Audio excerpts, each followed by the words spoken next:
Hey folks, part two of acids and bases. So let's go look at some reactions. Okay, so here is a reaction. H2SO4 plus NH3 forms HSO4 minus and NH4 plus. So I want to make a quick note about charges, right? And what we could think of as charge balance or also conservation of charge. So notice on the reactant side, everything is neutral, right? So the total overall charge is 0. And on the product side, the total overall charge still has to be 0. And it is because we have a negative and a positive. So the total charge should always be the same before and after a reaction. All right, so what does H2SO4 become? Right? We can see that these two are linked to each other, right? H2SO4 becomes HSO4 minus, and to do so, it lost a proton. And if it lost, or donated, you could say, is it an acid or a base? It is an acid. It's actually called sulfuric acid. And notice it has an H in the beginning, which is sometimes a giveaway, right? Okay, what does NH3 become? NH3 becomes NH4 plus. And to do so, it gained a proton, and therefore it is a base. It's ammonia, which we saw before. Okay, we'll do one more together, and then I'll have you do one by yourself. HC2H3O2 plus water goes to H3O plus and C2H3O2 minus. So notice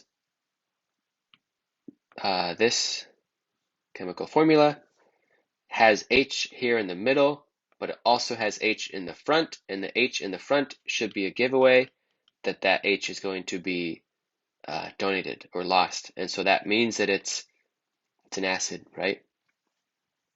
When it loses that proton, it becomes acetate. This is acetic acid, by the way, and this is acetate, an ion. So it lost a proton to do so, and it is an acid. And water goes from H2O to H3O plus. So it gained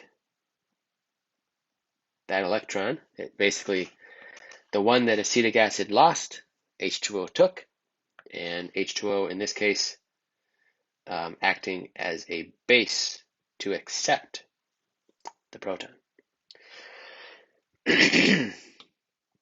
All right, why don't you try this on your own? So you can pause it and come back. Okay, welcome back. So bicarbonate, right, HCO3 minus becomes carbonic acid. So it gains an electron to do so, therefore it's a base.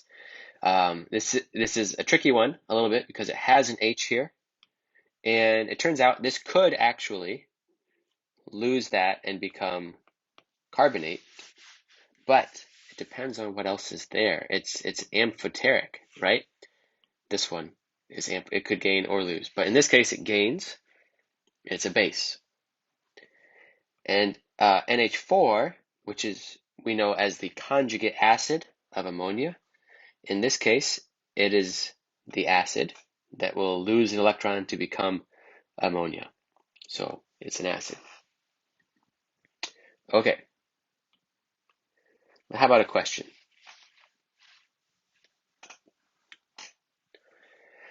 Go ahead and answer this for yourself. NH3 is in water. Why is it a base? It's a base because it accepts protons from water. Okay, next question for you. Just a knowledge check. Pause, answer for yourself. when an acid is dissolved in water, it what? It donates a proton and forms a conjugate base. Okay, now let's get back into more of these conjugate base pairs and notice how we can find these. So notice that NH3 is a base that can accept a proton and become NH4 plus. And then we also saw that NH4 plus is an acid that can donate a proton and become NH3. The same with carbonic acid. It can donate a proton to become HCO3 minus, which we've seen before. And in the previous reaction, we saw H3O minus is a base because it can accept a proton and become carbonic acid. So these are both called acid-base pairs, or sometimes just called conjugate pairs. And the only difference between them is an H and a charge, right? Because it's technically an H plus. So if you look at the formula, you'll see a difference of an H and you'll see a difference of a charge. We'll make these more explicit here again. Here's two different reactions. One is on the top, in lactic acid and water. And so now this is actually Lewis structures, right? We recognize these as Lewis structures as opposed to just the molecular formula. And you can see the H, that's kind of the special one. It's not just any H, by the way. These hydrogens are not considered acidic hydrogens, right? They are not donated. Only particular hydrogens like this one, which are, they're different than the other ones, right? You can tell. So this is the one that's going to be lost. And what's left over would then be a negative charge on that oxygen, gives the entire ion a charge, and that's lactate. And so lactic acid and the lactate ion are a pair. And of course, there's always two pairs because things have to be conserved. So if something lost an electron, something else had to have gained it. In this case, water and what's called the hydronium ion, H3O plus, are a pair. At the bottom, methanamine is a base, and the lone pair on nitrogen, as we said before, is a good spot for hydrogen to be accepted. And when it is, we get the conjugate acid over here. I don't have a name for that one, but we can see that they're connected through the difference of an H and a plus charge. And here water is acting as an acid to make hydroxide, which is OH minus. Okay, so yep, acid-base pairs, conjugate pairs, are pretty good to see. Once you can look at a reaction like this, you should be able to find the pairs. All right, so here's a here's a question about hydrogen carbonate, also known as bicarbonate, which we saw before, HCO3 minus, and it's amphoteric, so it can gain or lose. So what is the conjugate acid of bicarbonate, and what is the conjugate base of bicarbonate? And here the solution is written out for us.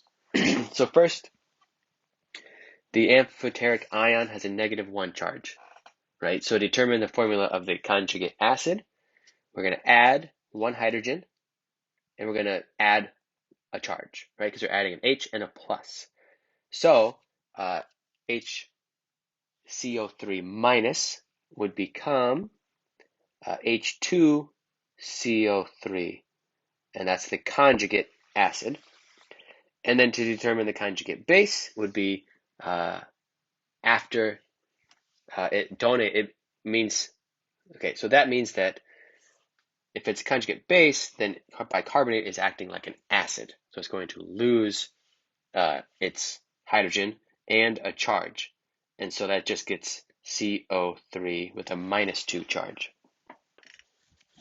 And there's a picture down here, a diagram showing charges. So in this case, the conjugate acid H2CO3 is neutral. And you can see if you go down one charge and then go down another charge as we take H pluses away. Okay, here's another one. Hydrogen phosphate, HPO4 minus 2, is also amphoteric. So what is its conjugate acid and what is its conjugate base? And here we have a blank page to solve it for ourselves. And so we're going to follow the same procedure as last time. And the conjugate acid means that our hydrogen phosphate is acting like a base. So it will accept a proton and add a charge. And its conjugate base means it's acting like an acid, so it will lose an H and a plus. And so the conjugate acid is H2PO4 minus. The conjugate base is PO4 3 minus. Now this is also still amphoteric because it could act as a base and accept one more until it's H3PO4. But we'll leave it there. Okay, here's another check question for you. Methylamine CH3NH2 is a base. What is the formula of its conjugate acid? So go ahead and answer this for yourself.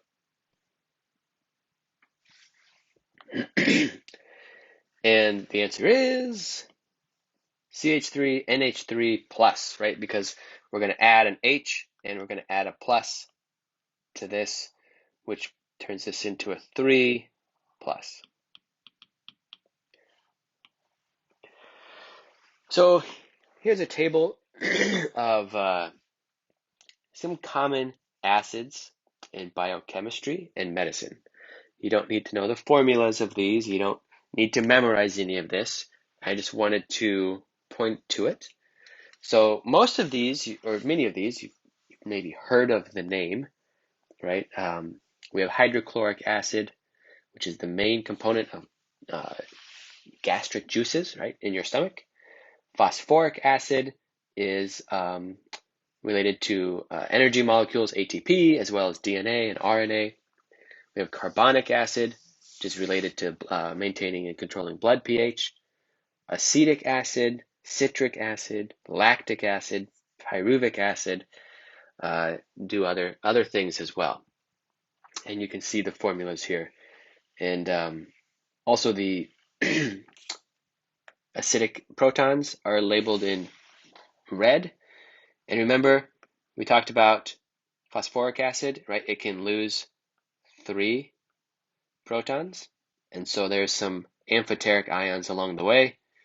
Same with carbonic acid. It has 2. And some of the other ones do as well. And now some common bases in biochemistry and medicine. Ammonia, which we've seen before, is an end product of amino acid metabolism.